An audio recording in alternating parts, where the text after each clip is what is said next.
Corruption. It's one of the biggest issues our country keeps facing. Every president that promises to fight it, but do they really succeed? That's what we're talking about today.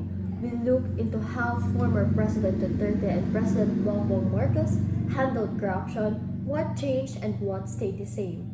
So stick with us as we unpack the differences, the controversies, and what it all means for the Philippines.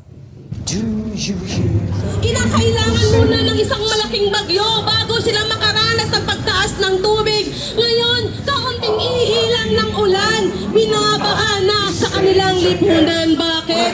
Dahil dyan sa DPWH na nilalagakan ng trilyon na pondo. Pumapalakpak ang mga bulsa ng kongresista. Mga kababayan, galit na ba kayo?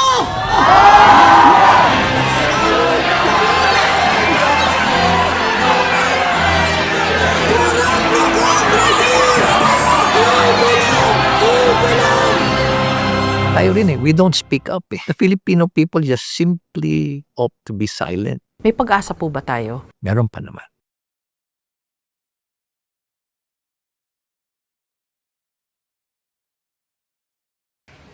Hey guys! Welcome to our podcast, recorded right here at Kugon Gitago, Misamis Oriental, November 14, 2025. I'm Aisha Zakia Tiaba. And I am Yeza K. Banwag, and today we're talking about something every Filipino has an opinion on, corruption.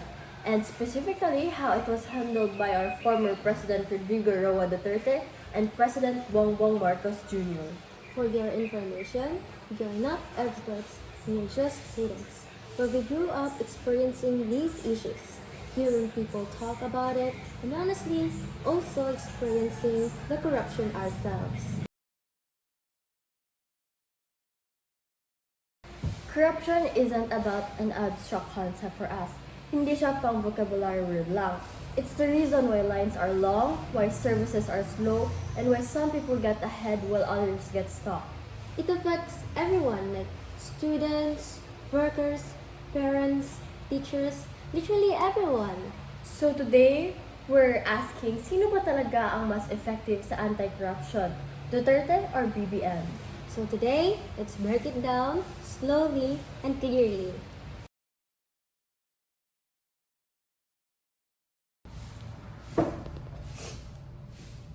Corruption comes in many forms.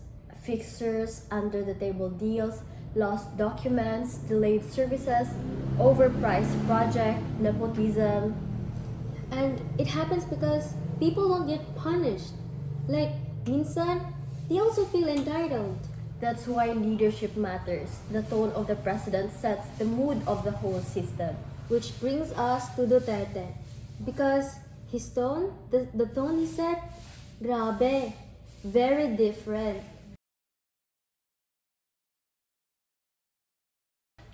When Duterte entered Malacanang in 2016, his message was simple: zero tolerance in corruption.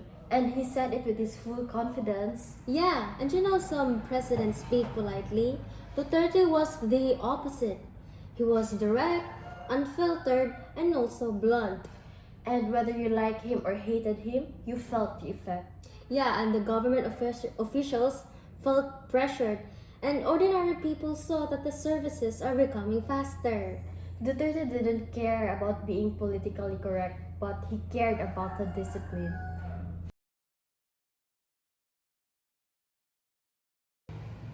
He had the fear factor. One scolding from the public, the entire agencies would feel panic. And in a country where corruption is normal, that fear can be effective because when people are afraid of consequences, they behave. Yeah, was he perfect? No, maraming controversies naman like PhilHealth, customs, and etc. But here's the difference. When something sketchy happened, Duterte reacted fast. He'd suspend, fire, or even call out the person immediately. Yeah, well, and you could also see that he wasn't playing favorites at all.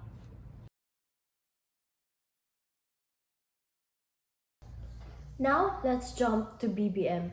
Very, very different style. He is very different because BBM is collected, calm, and polished. He focuses on modernizing systems, digitalization, online services, and e-governance. Which sounds great on paper, pero ang problem, kulang sa pressure. Yeah, in a system filled with corrupt people, calm leadership won't always work at all. Yeah, you can't fight aggressive corruption with gentle reminders. People say his administration feels loose, like officials aren't really scared of him. And when controversies happen, the reaction are slow, very, very slow. Yeah, and if it was Duterte, he would immediately jump on the issue. While if it was BBM, he analyzes first, waits, and gives the safe answers. And while digital system help, corruption is a cultural issue, not just the paperwork. Yeah. So for this part, we've set the stage, we defined corruptions, talk about why it matters, and started comparing their styles. Yeah, and if we compare Duterte and BBM, Duterte was more on aggressive and faster. But BBM is calm and modern, but softer. Next part, we're diving deeper into the systemic roots of corruption, why it's so hard to remove, and how the cultural plays a huge role. Next part, coming up. Ako po ay nagsasabi sa iyo ngayon, dalawang bagay lang. If we do not have peace and order, at if we cannot stop corruption, this government, maybe our country, will never develop. Baski ibigay mo sa isang tao ang termino ng presidency for 5 terms. Pagbagulo pa tayo after me, or it worsens after me. But if we cannot stop corruption, kawawa talaga ang Pilipino. Alright, welcome to part 2. If you're still with us, thanks for the stamina. Grabe! Part 1 was just a warm-up. Now we're going on to the roots of corruption, not just the presidents.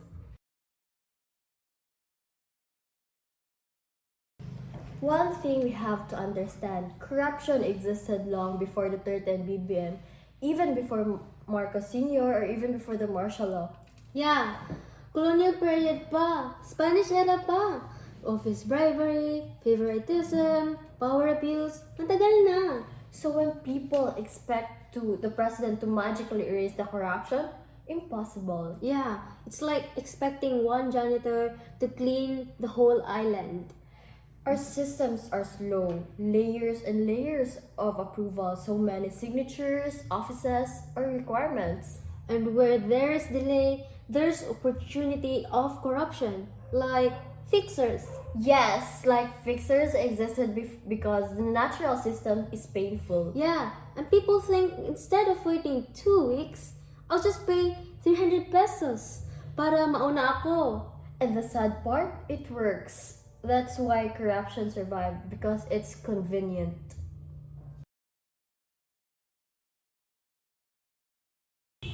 There's also this Filipino mentality of palusot. If there's a way around the rules, many people would take it. Yeah, and the utang na loob culture, if someone helped you get through a government position, people feel like they owe favor forever. That's where nepotism grows. Yeah, and once you're inside the system, you follow what your superior does. And if your superior is corrupt, you will follow their behavior. Yeah, exactly.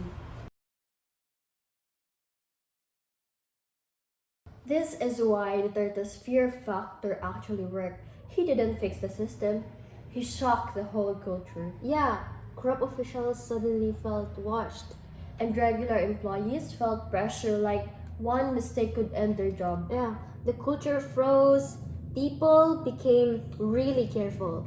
That's why some Filipinos like him, not for perfection, but for order. Yeah.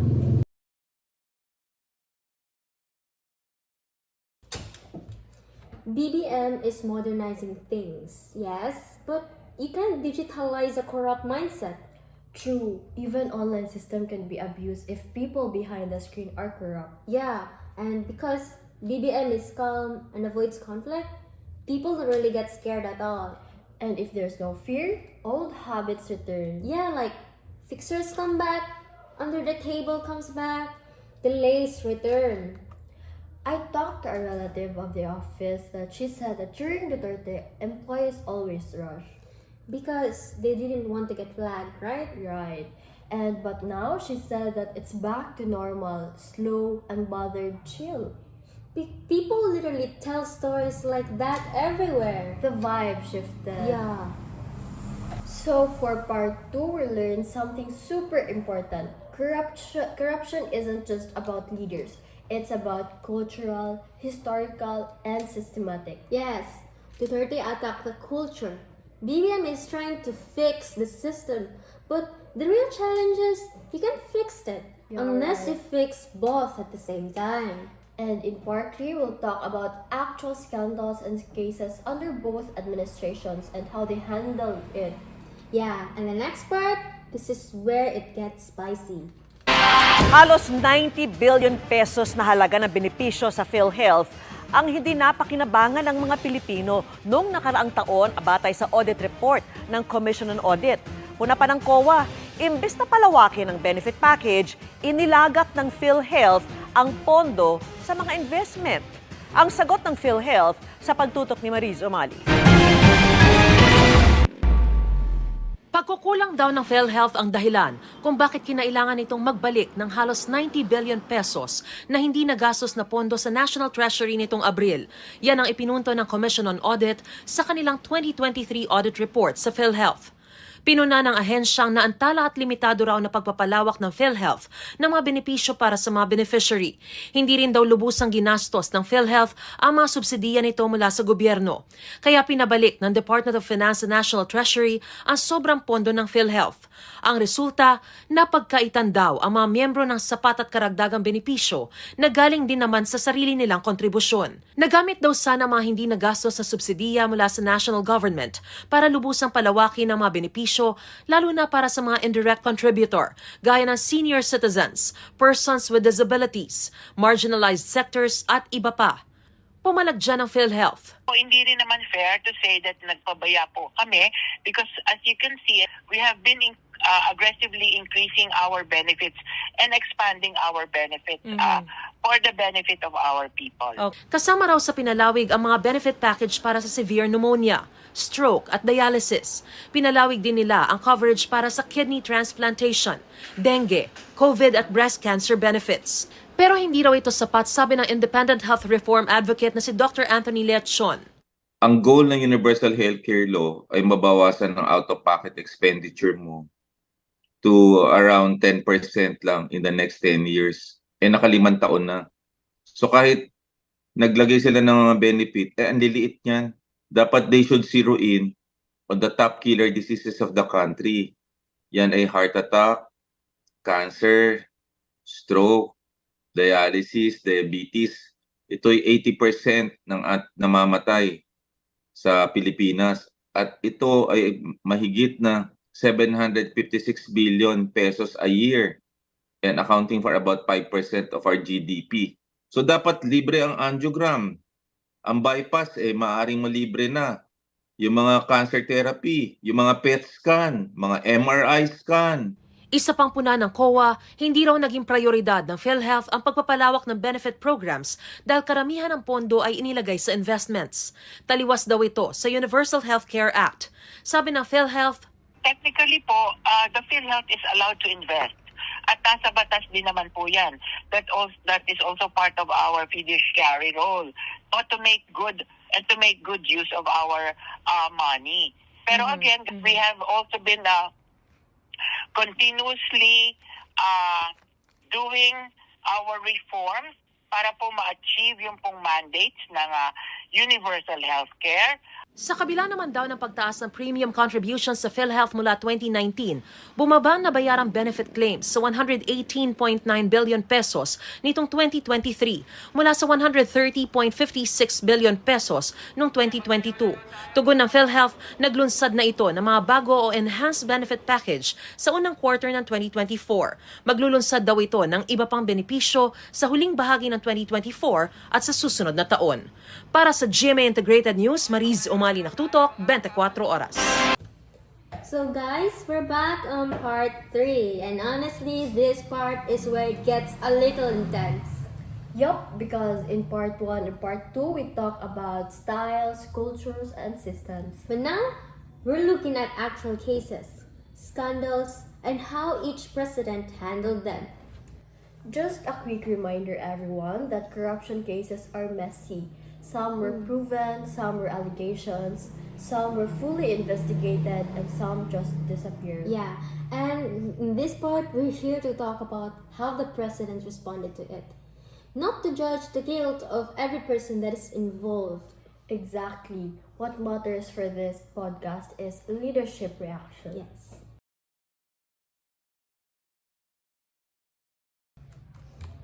So first big case is the PhilHealth corruption under Duterte. Ooh. So that problem was billions lost, Yeah, I think overpriced it's IT systems, fake claims, and fraud everywhere. and people were waiting for Duterte's reaction, and boom! He ordered investigations, suspended officials, and replaced some leadership. Yeah, and was the system magically fixed? No. Yeah, no, but the response was quick and loud. And yeah, super clear, like people felt like, okay, he's doing something even if this problem was huge. Yeah.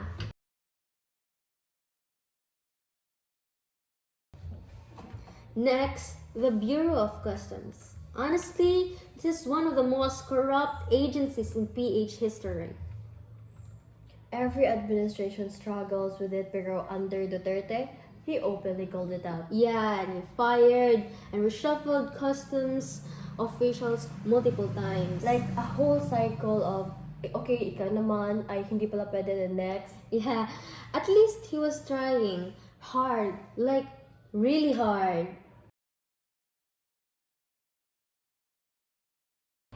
This one is controversial but we're including kasi it's related to corruption. Yeah, right. The allegations that some police were doing corrupt practices during the drug war.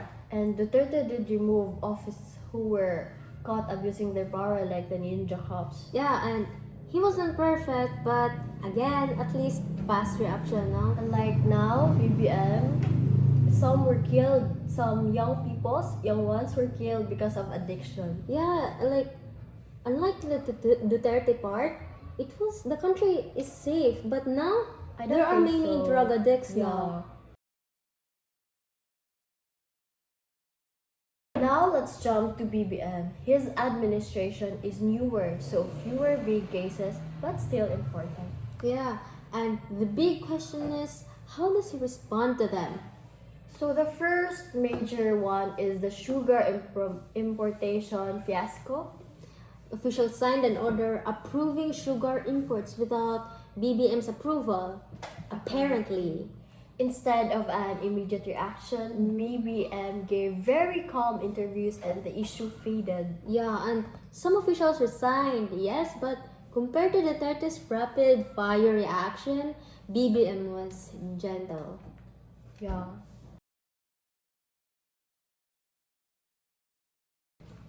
This one got huge attention, the confidential and intelligence funds controversy. A lot of people wanted a strong statement from the president. But again, the response was neutral, quiet, and safe. Yeah, no public call out, no pressure or anyone. Yeah, like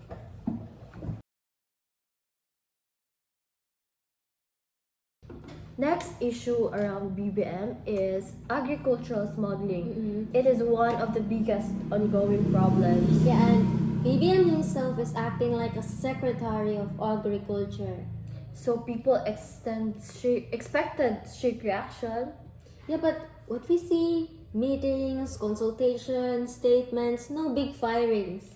Meanwhile, farmers still suffers. Yeah.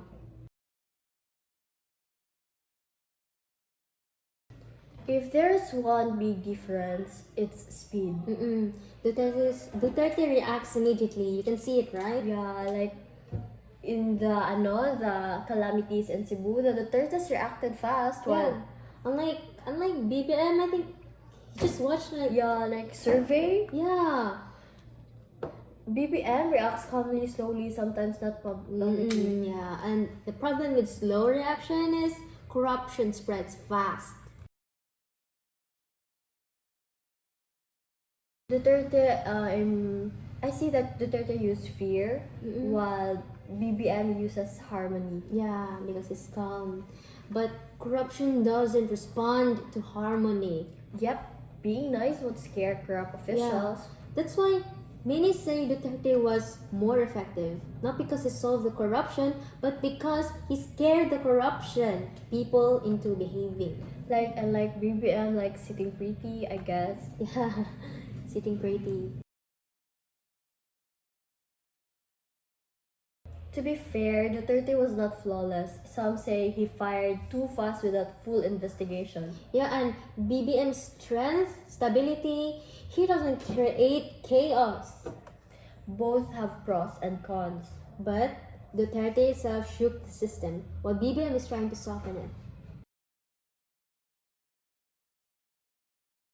People always say na mas disiplinado dati. You hear it everywhere. I mean, tama naman, mas disiplinado dati. Like, I want to share something on Davao. The Yeah. Dutertes are there. Then, it's safe to walk at midnight if Yeah. you're a girl. Yeah, I hear that Davao's really clean, no? And very, like, disciplined city. It's also very safe and clean, which is very nice since Yeah. Duterte was living there, right? Okay. And now people say na, balik na sa dati. That alone shows how leadership styles affect behavior. Yeah. So that's all for our part 3, the cases, controversies, and leadership response. Next is the part 4. This part is where we look at the real stories of our citizens, students, workers, teachers, jeepney drivers, and many more. I think it's the emotional one. Yeah. So see you in part 4. Hindi pala baha ang magpapalubog sa ating bayan, kundi kasakiman. Walang po ang ambulans sa gabinete na ito! Naglalaruan lang nila tayo. Paano ang aming mga negosyo? Negosyo! Bayan o sarili pumili ka! Paano ninyo nasisikmurang pag-usapan ng negosyo kung mga alipin tayo sa sarili nating bayan? Hindi hadas! Nasisikmura ba ng gabinete ang ganitong kataksilan? Bulag! Mga kapatid, mayroon tayong mas malaking kaway ang ating sarili. Kailangan natin ng isang radikal na pagbabago. Tama, General Luna. Kailangan na tayong kumilos! Kaya na ba ng Pilipino na marinig ang katotohanan nang hindi mapipikon?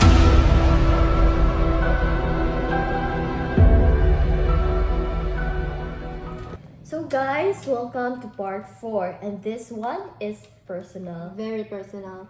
Yeah, and this hour we're stepping on away from the politics and looking at the real people, because corruption isn't just about news, but also it's lived experience.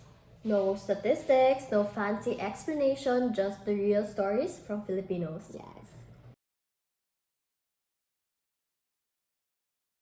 If you talk to any Filipinos, kahit sino, they have at least one corruption story. Yeah, from barangay halls to LTO to hospitals to schools to simple paper that was processed, there are corruption And stories. this experience has shaped how people view leader like Duterte and BBM. Yeah, it's not just what the news headlines say, but what happens in the ordinary Filipinos' daily lives.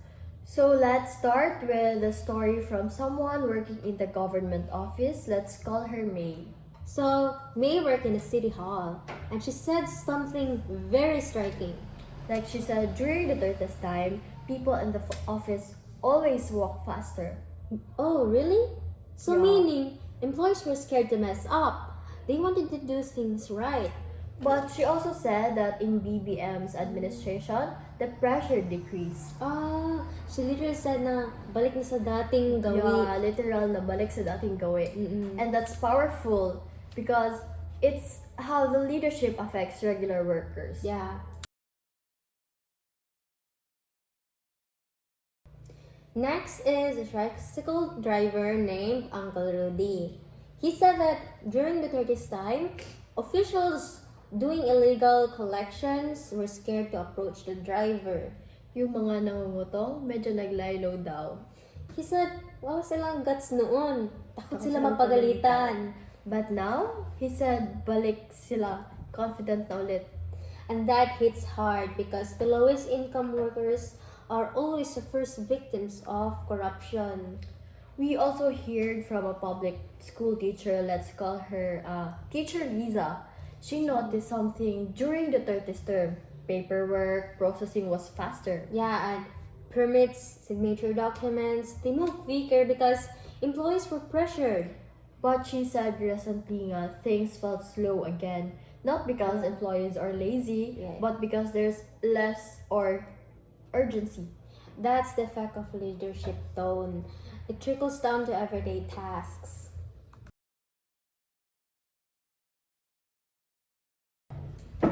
We also have this students' experiences. So here we have Ingan Liam, the common student experiences. So first is the school document taking long, no? Officials asking for extra fees, not an official receipt. Waiting times that magically speed up if you know someone.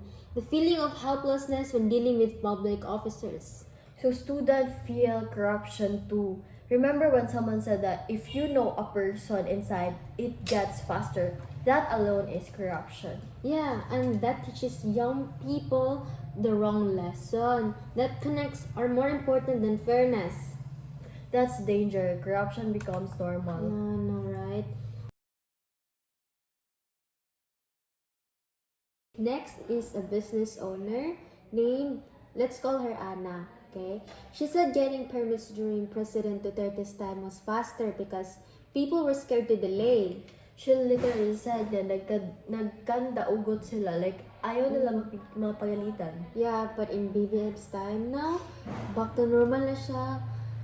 You wait and wait and wait na. That's the thing. Corruption doesn't always look like money. Sometimes it's just a slow service. Yeah, and we got a story from an OFW in Dubai. Sana ganoon din sa Pinas yung system, sabi niya. Mabilis at walang palusot. And he said that when he visited the Philippines during the Duterte's time, he felt a bit of discipline. But recently, he said, parang bumalik na sa dating sistema. It's sad but true, but people notice the shift. Yeah, right. It's heartbreaking, honestly, seeing people lose in faith in the system. Because corruption isn't just money. It's time lost, opportunity lost, trust lost. And the people who suffer are the ones who already have the least. Yeah, and that's why people compare presidents because they want leaders who makes life a bit easier. If we base it on stories alone, not politics, not numbers, people felt stricter discipline during the Duterte's. And they feel more relaxed, softer vibe under BBM. Some like the calmness, some hate the lack of pressure. Yeah, but no matter what, corruption is fought by the people first, not the politicians. This story shows that corruption isn't solved by speeches, it's solved by actions. Yeah, and action doesn't always mean programs. Sometimes it means tones, pressure, discipline. People behave when they watch.